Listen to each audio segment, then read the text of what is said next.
Évangile de Jésus-Christ selon saint Marc. En ce temps-là, Jésus se rendit dans son lieu d'origine, et ses disciples le suivirent. Le jour du sabbat, il se mit à enseigner dans la synagogue. De nombreux auditeurs, frappés d'étonnement, disaient « D'où cela lui vient-il ? Quelle est cette sagesse qui lui a été donnée, et ces grands miracles qui se réalisent par ses mains ? N'est-il pas le charpentier, le fils de Marie, et le frère de Jacques, de José, de Jude et de Simon ? Ses sœurs ne sont-elles pas ici chez nous ? » Et ils étaient profondément choqués à son sujet. Jésus leur disait « Un prophète n'est méprisé que dans son pays, sa parenté et sa maison. » Et là, il ne pouvait accomplir aucun miracle. Il guérit seulement quelques malades en leur imposant les mains. Et il s'étonna de leur manque de foi.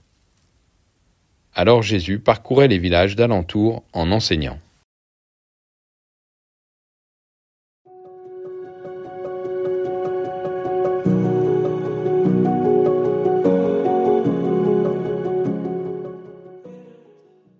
La visite de Jésus à Nazareth n'est pas couronnée d'un grand succès. Les questions que posent les auditeurs sont pourtant de bonnes questions. L'origine de l'autorité de Jésus, sa sagesse et ses miracles, son lien avec ses parents, ses frères et sœurs. Mais on voit que ces questions successives perdent de l'ampleur. Progressivement, ces 4 questions enferment Jésus dans le cercle étroit des Nazaréens qui ne sont plus capables de répondre. Peut-être aurait-il fallu que l'ordre des questions soit l'ordre inverse. Ils auraient dû partir de leur familiarité avec Jésus pour ouvrir leur réflexion sur l'origine des miracles et sur l'autorité de Jésus.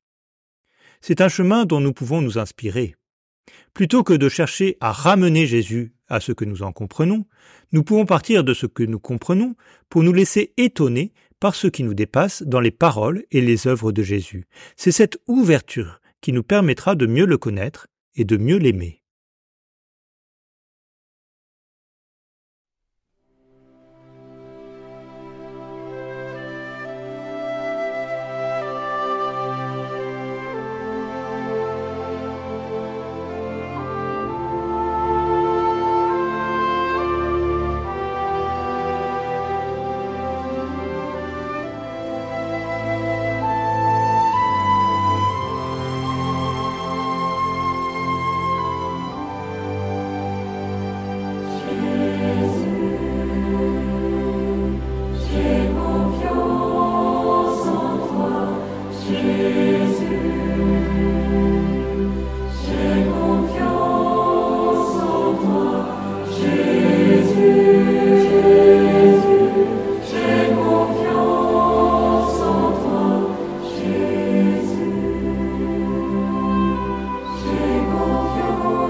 Je suis si persuadée que tu veilles sur ceux qui espèrent en toi, et qu'on ne peut manquer de rien quand on attend de toi toutes choses, que j'ai résolu de vivre désormais sans aucun souci.